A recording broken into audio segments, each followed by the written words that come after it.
The desert keeps its secrets better than any grave, because the wind buries them twice. Most folks who came through our valley saw nothing but dust and bone, and a sky too big to forgive anything. They never guessed that the only running water for 30 miles was being kept alive by a woman who had no right to the land it watered. And they never could have guessed about the man who came walking out of that dead country one August afternoon, gaunt as a fence post, 2 years gone, and supposed to be lying in a pauper's grave somewhere north of the Gila. I was the one keeping the place alive. I had been doing it for 8 months by the time he came back, and I want to tell it the way it happened, because for a long while afterward people in town told it wrong. That summer of 1886 was the worst drought anyone could remember. The Brant Range to the south had gone to cracked clay, and you could ride a full day and not see a green thing except where our spring came up cold out of the rock at the foot of the hill. I had learned to guard that water like it was the last in the world, because in that valley it very nearly was. So when I saw the figure cross the flat that afternoon, moving slow against the shimmer of heat, my first thought was not pity. My first thought was that Cyrus Hale had finally sent a man on foot to do quietly what his riders kept failing to do loud. I set down the bucket and I took up the rifle. He came on without hurrying, the way a man walks when he has walked a great long way and one more mile means nothing to him. His clothes were sun-rotted to the color of the ground. His beard had grown wild and gone gray at the edges, though I would later learn he was not yet 40. A battered hat shaded eyes I could not yet read. He had no horse. He had a single canvas roll over one shoulder and nothing else, and that more than anything told me he was not one of Hale's men, because Hale's men never went anywhere without good horses and better guns. He stopped maybe 40 feet off, at the edge of where the grass started, that thin ribbon of green I'd coaxed up along the spring ditch, and he stood there looking at it. He looked at the grass, and then at the Mendied corral, and then at the thread of smoke rising from the chimney, and something came over his face that I had no name for then. It was the look of a man seeing a thing that could not be there. "There's water," he said. His voice came out cracked like it hadn't been used in days. "There's smoke." "There's a rifle, too," I told him, "and it's pointed at the middle of you. State your business and keep your hands where the Lord can count them." That was as far as Phase 1 took us, a strange, ragged man, and a woman who'd learned the hard way that kindness in that country usually got you robbed. I did not lower the barrel an inch. I had buried that softness months before, somewhere out on the long road west, and I did not expect to dig it up again for a dead man walking out of the dust. He raised his hand slow. Not afraid, I'd learned he didn't have much fear left in him, but careful, the way you are with a nervous animal. And then he said the thing that nearly made me pull the trigger out of pure fright. "My business," he said, "is that this is my homestead. I dug that spring out with my own 2 hands. The name's Jonah Carver." He squinted at the green grass like it had insulted him. "And I'd surely like to know who's been living in my house." I want you to understand what those words did to me. For 8 months I had heard one name spoken in fear all up and down that valley: Carver, the man who'd held the only good water, the man who'd gone north and died, the man whose empty claim Cyrus Hale meant to swallow whole. Jonah Carver was a dead man. Everyone said so. Hale said so loudest of all. And here he stood at the edge of my grass, claiming to be a ghost. "You're a liar," I said, and I was proud my voice didn't shake. "Jonah Carver died on the Mogollon 2 years back. The whole county knows it. So you're either a drifter trying your luck or you're one of Hale's, and I've got no patience left for either." I thumbed the hammer back, and the click of it was very loud in all that heat. "Now you turn around and you walk back the way you came, mister, before I decide which one you are and act on it." He didn't turn around. He didn't even flinch at the hammer. He just stood there, and a kind of weariness settled over him, and he said, very quiet, "Hale. So that's how the wind's blowing." The way he said the name, flat, bitter, like he'd tasted it before, was the first thing that gave me pause. Hale's men didn't speak their master's name like that. They said it the way the faithful say a prayer. You know Cyrus Hale, I said. It wasn't a question. I know what Cyrus Hale is. He lowered his hands a little slow. Lady, I have walked from a jail cell in New Mexico territory across some of the meanest country God ever made, and I did it on the strength of one idea, that I'd get back to this spring and sit in the shade of my own porch. If you just tell me how a stranger comes to be standing in it, I'll know whether I've got the right to be tired or the right to be angry. It was right then that the old dog settled the matter, though neither of us knew it yet.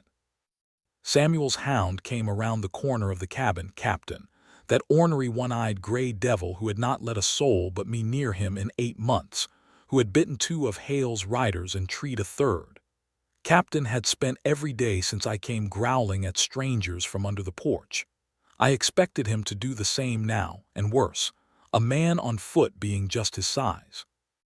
Instead, the dog stopped, his one good eye fixed on the ragged stranger, and his ears came up, and that ruined gray tail of his began, very slowly, to move side to side. Then he limped across my green grass and pushed his gray muzzle into the man's hanging hand, and he made a sound I had never once heard him make, a low, broken whine, the sound of a creature greeting something it had given up for lost. The stranger looked down at the dog. His whole hard face came apart for a second. "That's Sam Doyle's dog," he whispered. "That's Captain. What in God's name is Sam Doyle's dog doing at my spring?" And the rifle in my hands began, all on its own, to shake, because nobody in that valley knew the dog's name. Nobody but me, and nobody alive but my husband had ever called that dog Captain. "You'd best come inside," I heard myself say, "Mr. Carver. We have a great deal to talk about, and I find I don't want to do it standing in the sun." It was a strange thing, letting that man into the cabin I'd fought 8 months to hold. I kept the rifle across my lap while I poured the coffee, and he noticed, and he didn't say anything about it, which I respected. He sat at Samuel's table in Samuel's chair, and the dog lay across his boots like it had been waiting there for years. And I made myself look at his hard, tired face, and I told him. "My name is Hannah Doyle," I said. "Samuel Doyle was my husband, and I came to this valley to find a man named Jonah Carver because my Samuel, with the last strength he had, made me swear that I would." He went very still. I took the letter out of the Bible where I'd kept it, the paper gone soft as cloth from my reading it. Samuel had a fine hand, even at the end, even with his lungs filling up. I did not read it aloud, I could not, but I laid it on the table and I told him what it said. That Samuel had gone north 2 years back with his trail brother Jonah on a venture neither of them would name in front of me. That the venture went wrong somewhere on the Mogollon. That Samuel came home alone, half dead and never the same, and that a fever took him last winter, or so I believed at the time. And that in his last hour he had gripped my wrist and said, "If Jonah lives, he'll be at the spring in the Carrizo. Go there, Hannah. He gave his word he'd keep you. And there's a thing buried there that's worth more than the water, though the water's worth your life. Trust the dog. Trust Jonah. Trust no one wearing Hale's brand." Jonah Carver sat with his head bowed for a long while after I finished. When he looked up, his eyes were wet, and he made no move to hide it. "Sam's dead," he said, not a question, just a man setting a heavy stone down in front of himself. All that time in that cell I told myself he made it home. I told myself he was right here, keeping the place, waiting. He rubbed the dog's ragged ear. "He did keep the place. He sent you to keep it." "He told me you were dead too," I said. "Everyone did. I came to a homestead I thought belonged to a dead man, and I found water and a fallen-down house and Hale's riders coming through twice a month to tell me I had no claim. So I made it look like someone meant to stay. I mended the corral. I dug the ditch deeper. I learned to shoot. I lifted the rifle a little. I held it. I held it for a dead man, and I'd have held it till I died myself." "What does Hale say his claim is?" So I told him about that, too, the part I understood, which was not all of it. How a man named Boyd Telfer, who was Hale's foreman, had ridden up the 3rd week I was there and put a folded paper on this very table. How it bore Samuel's name and Jonah's name both, and said the two of them had borrowed money from Cyrus Hale against the Homestead before they went north, and never paid it back, so the land and the water were forfeit to Hale. How it carried a notary stamp from the county seat and looked, to my untaught eyes, entirely legal.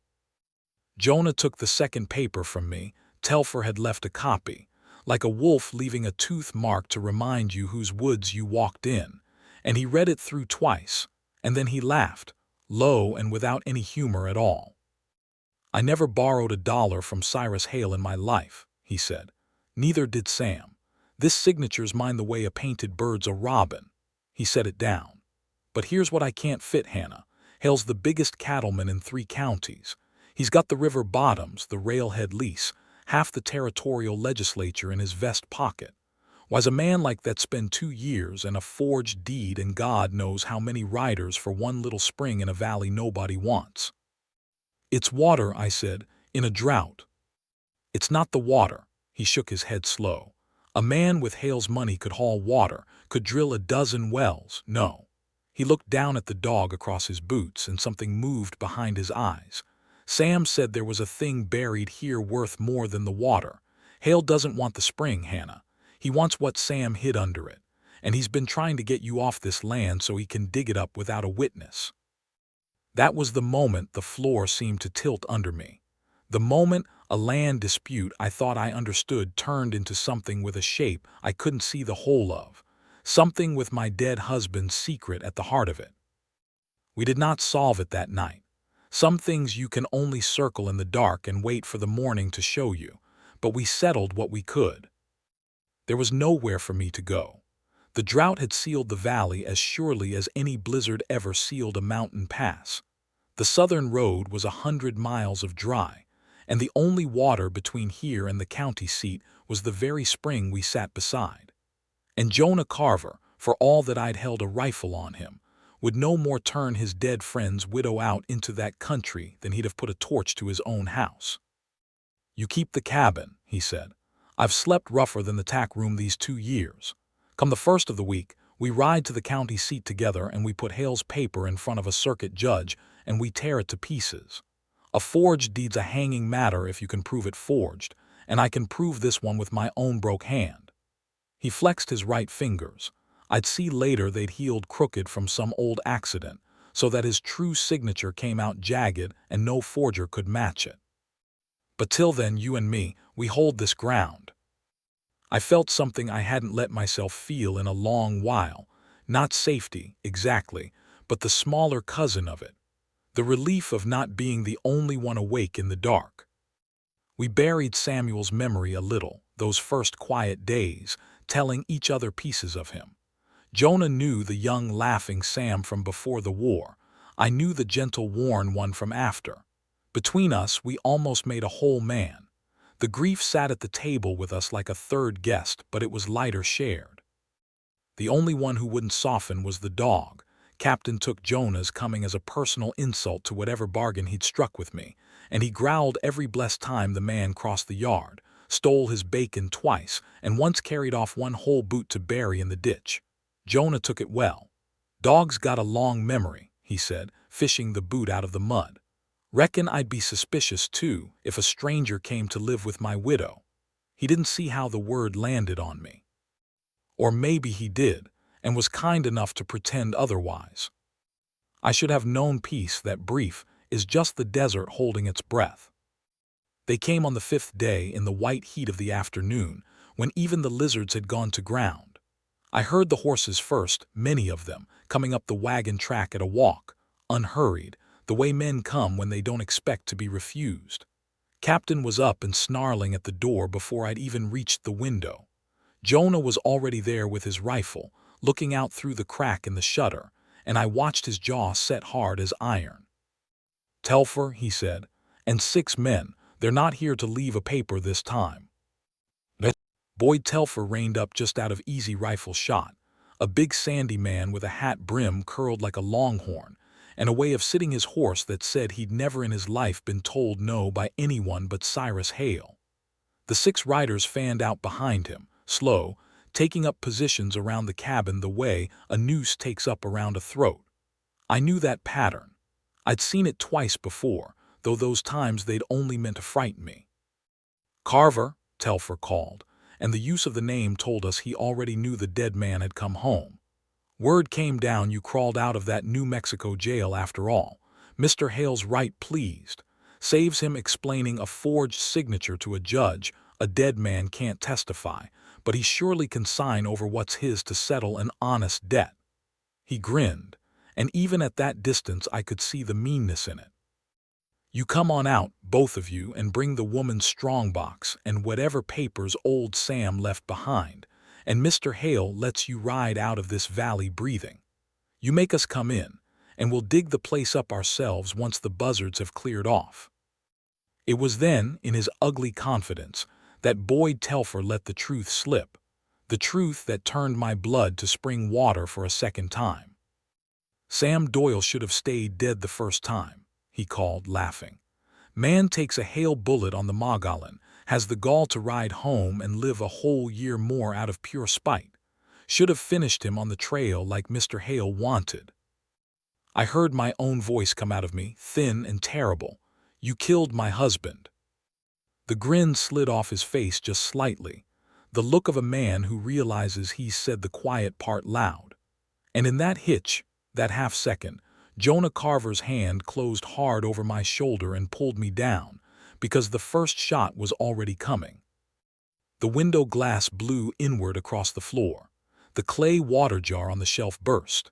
We went down behind the heavy iron stove together as the afternoon came apart into noise, the flat hard crack of carbines, splinters jumping off the door frame, captain's furious barking, my own breath loud in my ears.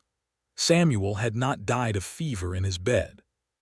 Samuel had been murdered on the Mogollon 2 years gone and finished by inches by the wound after, and the man who ordered it sat fat and dry in his ranch house 20 miles off, sending other men to do the dying in his name. "How many shots can they put through these walls?" I shouted over the din. "Enough, but these logs are mesquite, they'll turn lead a good while." Jonah was already at the broken window, his rifle out through the gap, his voice gone cold and even the voice of a man who had decided something. "Hannah, that thing Sam buried, did he ever tell you where? Anything? A marker, a stone, a tree?" "He said trust the dog." I clutched the Winchester to my chest. "He just said trust the dog, I never knew what." A bullet smashed the stovepipe above us and rained black soot down on both our heads, and there was no more time for talk. What I have to tell now is the part that the men in town never believed, because they could not imagine it of a man on foot against 7 mounted guns. But I was there, and I watched it through a broken window, and I will swear to it on Samuel's grave. The riders were closing, using the corral and the woodpile for cover, and I knew with cold certainty that the walls would not turn lead forever. I turned to Jonah, and I said the thing I had been thinking since Telfer named the price. "It's me they can sell to Hale, and it's whatever Sam hid they came for. If I walk out with my hands up in the strongbox, maybe they take it and go, and you live. This is your home, Jonah. You shouldn't burn for my Samuel's secret." He took hold of my rifle barrel, gently, the way you'd take a thing away from a child, and he held it until I looked at him. "I rode 2 years through hell on one promise," he said, low and hard. "Sam Doyle made me swear before that venture ever started that if it went bad I'd see his family kept safe. I didn't even know he'd married. I sure didn't know it was you." His ruined hand tightened on the iron. "You're the promise I came home to keep, Hannah Doyle. I'm not handing you to the men who killed him. Now load your weapon and trust me the way Sam told you to." Then he was gone, out the root cellar doors at the back, into the heat and the white blinding light, with his rifle and Sam's old Bowie knife and that strange, terrible calm. I will not pretend I understood his plan as it happened. I understood it after. The desert at noon was Jonah Carver's country the way the blizzard had been some other man's. The heat that drove Hale's riders to crowd the thin shade, the dry wash that ran behind the cabin where a man could move below the line of sight, the white glare that made a still man invisible and a moving horse a target. Telfer's men were cattle hands and hired guns, comfortable in a saddle and helpless out of it. Jonah hunted them the way Sam used to hunt, low and patient and without mercy. I gave him what cover I could. When a rider broke from the woodpile, I put a round past his ear and sent him scrambling. When two of them tried to rush the porch, I made the boards in front of them jump till they thought better of it. But it was Jonah out in that bright furnace who did the work. I heard a man cry out down in the wash and go quiet. I saw a horse bolt riderless across the flat. One of Hale's men simply threw down his carbine and ran for the open desert on foot, which in that heat was its own slow sentence, and Jonah let him go. The old dog had slipped out after him somehow, and I could hear Captain raising the devil somewhere among the corral posts, and twice that snarling gray streak was the thing that flushed a hidden man into the open for me to drive back. It came down, the way these things do, to the two who'd started it, Jonah Carver and Boyd Telfer, in the dust of the yard, when the foreman's pistol had gone empty and Jonah's rifle had taken a ball through the stock. They went together into the dirt, two big men, and I watched through the broken window with my heart in my throat and no clear shot to take, for they were too close-locked to tell one from the other. Telfer was younger and rested, and he got his hand on a knife of his own, and I saw it rise, and I saw it come down, and Jonah twisted so it took him through the meat of the shoulder instead of the throat. He made no sound. He drove his crooked right fist into the side of Telfer's head twice, and the foreman's eyes rolled white, and then Jonah had the man's own knife at the man's own throat, his blood running down his arm into the dust. "Where'd Hale's money buy your soul, Boyd?" he said, breathing hard. "Was it worth Sam Doyle?" Telfer, beaten, gasping, did the only thing such men ever do. He started to bargain, and his free hand crept toward the hold-out pistol in his boot. I saw it. I saw the whole thing from the window, and I had no shot. The angle was wrong. Jonah's body was between me and the boot. But the dog had a shot of a kind. Captain came across that yard like something shot from a cannon, 6 years old and one-eyed and slow, and he took Boyd Telfer's reaching hand in his jaws and bore down with everything that ruined gray body had left, and Telfer screamed, and the hold-out pistol spun away into the dust, and the fight went out of him for good. Jonah looked up, bleeding, astonished at the dog. "Good Captain," he said softly. "Good dog." And that ornery animal who had stolen his boots and his bacon and growled at him 5 days running, let go of Telfer's hand and limped over and leaned his whole weight against Jonah's bloody side and would not be moved. We did not find the thing Sam buried by clever searching. We found it because, when it was over, Telfer trussed with his own rope, the two of his men still able to ride sent off to carry the news to Hale that the spring had teeth now. The old dog would not settle. He kept going to the southeast corner of the corral, to a flat reddish stone half sunk in the ground that I had walked past 1,000 times, and he'd scratch at it and whine and look back at us. "Trust the dog," Jonah said. We levered up the stone. Under it, wrapped in oilcloth Sam must have buried with his own hands in some hour I'll never know about, was a tin box, and in the box was the thing that Cyrus Hale had killed my husband for and spent 2 years trying to dig up, not gold, not the deed to any spring. It was paper. It was a packet of letters in Hale's own hand and his own seal, and a survey map, and Sam Doyle's sworn affidavit written out plain. Sam and Jonah's venture north had been to carry water survey records to the Territorial Land Office, proof that Cyrus Hale had been filing fraudulent claims on a dozen homesteads up and down the river, forging dead men's signatures, running honest families off their water and into their graves, building his cattle empire on stolen ground and quiet murder. Sam had seen it. Sam had the proof. And Hale's men had cut them down on the Mogollon to bury it forever, and failed, because a dying man had crawled home and hidden it under a stone and trusted a one-eyed dog to keep it. The water had only ever been the bait. The spring was where Sam chose to bury the truth, and Hale had been clawing at that one small patch of ground because it was the one place in the world that could hang him. The ride to the county seat took us 3 days, with Telfer trussed across a saddle and the tin box wrapped in my shawl against my chest, and I will not draw it out except to say that Cyrus Hale's long reach ended exactly where the territorial marshal's office began. Marshal Thaddeus Crew was a hard old man who had been waiting 11 years for one honest reason to ride out to the Hale Ranch, and Samuel Doyle's affidavit, in a dead man's clear hand, and corroborated by a foreman who'd sing any song to keep his own neck from the rope, was reason and to spare.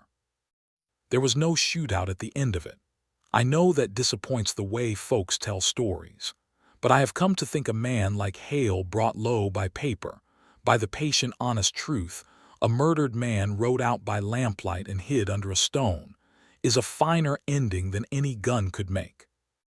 They took Cyrus Hale out of his big, cool ranch house in his shirt sleeves, in front of every rider and cook and wrangler who'd ever feared him, and the forged claims he'd built his kingdom on came apart in the territorial court, one after another like a rotten fence in a flood. A dozen families got their water back. 2 of them got their fathers' graves marked at last with the truth of how they came to be filled. Boyd Telfer talked himself onto a long sentence, and Cyrus Hale rode the same rail he'd bought the legislature with, all the way to the territorial prison, and he did not come back. Not a thread of him was left loose to come haunting after. The men in town who'd told the story wrong learned to tell it right. We came home to the spring in the cool of an evening when the drought had finally broken, and there was the smell of wet creosote on the wind, which anyone who's lived in that country will tell you is the sweetest smell God ever made. I tended Jonah's shoulder that first night back, the way I'd once tended Samuel's, the knife wound in the meat of him gone hot and angry from 3 days on the trail. He sat shirtless in the lamplight and let me clean it, wincing only a little, and the old dog lay across his boots where the dog had taken to lying, and outside the spring ran cold and free in hours. "You kept the place alive," he said quietly, watching my face. 2 years gone and I had nothing in this world but the idea of it, and you kept it breathing till I could get home. "Samuel sent me to it," I said. "He kept his promise to you in the end. He sent you the one thing that could bring you home, a reason to walk out of that desert." "And you kept his," Jonah said. "You held the truth that hanged the man who killed him. There's not many widows would have stood that ground." I tied off the bandage. My hands had stopped shaking somewhere on that long road, and I do not believe they have shaken since. "I didn't hold it alone," I told him, "not at the end." He looked at me a long moment in the lamplight, and the grief that had sat at our table all those weeks seemed to get up finally and go quiet into the dark. "Not gone. You never lose them, but no longer the only guest."